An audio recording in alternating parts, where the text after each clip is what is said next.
Zinedine Zidane, the genius who played with silence. A real story in simple English for English learners around the world. Zinedine Zidane was born on June 23, 1972 in Marseille, France, a city filled with sun, sea, and struggle. He was the youngest of 5 children, born to Algerian immigrants who had come to France in search of work and a better future. His family lived in a poor area called La Castellane, where the buildings were tall, gray, and filled with tension. There were not many chances and not many dreams.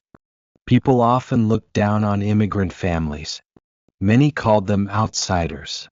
But Zinedine, or Zizou, as he would later be known, found peace in one thing: football. He played for hours on a small concrete square outside his building. No grass.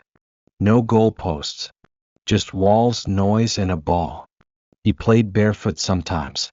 And when he played, he forgot where he was. He forgot who people said he was. He became something else. His father worked night shifts. His mother stayed home. They were strict, but they believed in discipline, honesty, and respect. These values stayed with Zidane forever. Zidane joined his first club, US Saint Henri, at the age of 10. At first he was too quiet, too shy, and didn't stand out. But when the ball came to his feet, coaches saw something different. The way he touched it, the way he moved, the way he seemed to see everything before it happened. He had a gift, a kind of calmness and intelligence on the pitch that couldn't be taught. Soon he moved to Cannes, where he joined the youth academy and left home for the first time. It was hard. He was 14, alone, surrounded by wealth and confidence, things he didn't have. But he trained. And he grew. By 17, Zidane made his professional debut for Cannes. He didn't talk much. But when he got the ball, he made magic. Smooth turns. Perfect passes. The field was his language. People began to notice. They said, "He plays like he's dancing." After a few seasons, Zidane moved to Bordeaux, where he became one of the best midfielders in France. He wasn't fast. He wasn't flashy. But he was smart, elegant, and always one step ahead. And soon the world would see what he could really do. In 1996, Zidane joined Juventus, one of the biggest football clubs in Italy. There he faced stronger players, louder fans, and higher expectations. But he adapted fast. In just 2 years he became one of the best midfielders in the world. Then came the moment that changed everything. World Cup 1998, held in Zidane's home country, France. The pressure was enormous. The country was divided. Many didn't believe in a team full of players from immigrant families, players like Zidane, Desailly, Vieira, and Thuram. Some critics asked, "Can this team really represent France?" Zidane stayed silent. He didn't speak to newspapers. He didn't argue with the media. He let his feet talk. In the final, France played against Brazil, the defending champions, with Ronaldo, Rivaldo, and Cafu. It was supposed to be Brazil's party. But Zidane had other plans. In the first half he scored 2 goals, both with his head from corner kicks. The stadium erupted. The Eiffel Tower sparkled. The country exploded with joy. France won 3-0. Zidane, the son of Algerian immigrants, the quiet boy from La Castellane, had just led France to its first World Cup victory. That night, millions filled the streets shouting, "Zidane president." His face was projected on the Arc de Triomphe. He had become more than a footballer. He was now a symbol of unity, of possibility, of pride. After the World Cup, Zidane became one of the most respected players on the planet. He was never loud, never showy. He didn't do crazy celebrations. He just played the game like an artist, smooth, elegant, always in control. In 2001, he made a historic move to Real Madrid for a then-record fee. He joined a team full of stars: Figo, Raul, Roberto Carlos, and later Ronaldo Nazario. The world called them Los Galacticos. But Zidane was different. He didn't seek attention. He didn't chase the spotlight. He simply performed and let others speak for him. In the 2002 Champions League final, Zidane scored one of the greatest goals in history, a left-footed volley full of grace and power that won the match for Real Madrid. Commentators said, only Zidane could make a goal look like poetry. He wasn't the fastest. He wasn't the strongest. But he controlled the game, like a quiet general with invisible strings. And despite all the success, he remained humble, respectful, and true to his roots. In 2006, Zidane was 34 years old. He had already announced his retirement. But there was one final challenge left, the World Cup in Germany.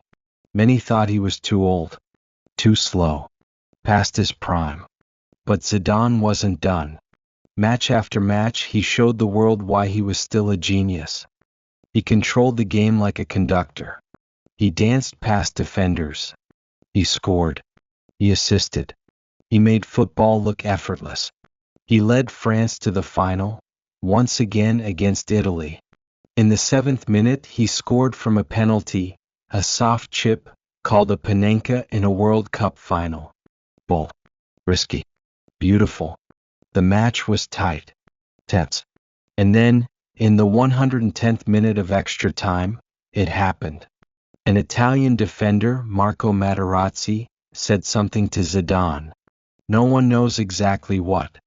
Some say it was about Zidane's mother. Others say it was about his sister. Zidane turned. He walked toward Materazzi. And then, in front of billions of people watching around the world, Zidane headbutted Materazzi in the chest. The referee didn't hesitate. Red card.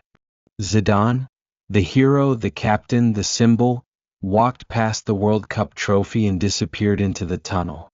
France lost on penalties. The world was in shock. After the match, questions exploded. What did Materazzi say? Was it worth it? Zidane didn't speak for days. Then in a calm interview he said, I'm not proud of what I did. But I would do it again if I had to. I'm a man before I'm a footballer. Some forgave him. Others didn't. But all agreed, it was one of the most human moments ever seen on a football field. He wasn't perfect. He was proud. Emotional. A man of principle. And maybe that's why people loved him more. Because in a world full of fake smiles and media-trained robots, Zidane was real. He didn't try to be a saint. He didn't blame others. He took responsibility. And then, as he always did, he disappeared, quietly. After retiring from football in 2006, Zidane disappeared from the spotlight. No big parties. No loud interviews. Just peace, privacy, and family. But inside him, the fire still burned. He joined Real Madrid again, not as a player but slowly as a coach. First in small roles. Then in charge of the youth team. And finally, in 2016, he was asked to manage the first team. Many doubted him. He has no experience, they said. He was a great player, but that doesn't make him a great coach. But Zidane didn't respond with words. He responded with victories. That year, he led Real Madrid to the Champions League title.